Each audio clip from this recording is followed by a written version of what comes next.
झटपट, हेल्दी आणि खुसखुशीत असं चपाती सँडविच बघत आहोत. त्यासाठी मी इथे भाज्या घेतलेल्या आहेत. तुमच्या आवडीनुसार तुम्ही भाज्या घेऊ शकता. मी इथे कोबी, ढोबळी, गाजर, कांदा अशा भाज्या घेतलेल्या आहेत. त्या आपण छान बारीक करून घेऊया. नाश्ता, डब्बा किंवा संध्याकाळच्या भुकेसाठी ही रेसिपी उत्तम आहे. आपण इथे भाज्या बारीक करून घेतलेल्या आहेत.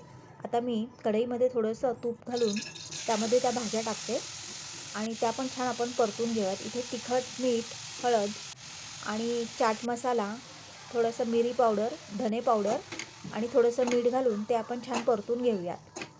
ह्या भाज्या छान परतून झाल्या की आपण त्याच्यामध्ये पनीर कुस्करून घालूया. ते सुद्धा छान मिक्स करून घेऊ. पनीर घातल्यामुळे लहान मुलांसाठी चांगली हेल्दी असं सँडविच तयार होईल. खरं तर ब्रेडचं सँडविचही तुम्ही विसराल, इतकं सुंदर होतं हे सँडविच. आपली ही मिक्स भाजी तयार आहे. आता मी एक उरलेली चपाती, माझ्याकडे 2 चपात्या आहेत. इथे मी एका बाजूला भाज्याचे स्टफिंग लावून घेऊयात. व्हिडिओत दाखवल्याप्रमाणे तुम्ही लावू शकता.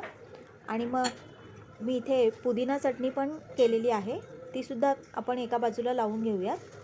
आणि मी दुसऱ्या अर्ध्या बाजूला मी टोमॅटो सॉस लावून घेते आणि त्याला कटरने कट करून आपण ते एकावर एक असं फोल्ड करून घेऊन मस्त बटरवर किंवा तूप लावून आपण ते फ्राय करून घेऊ.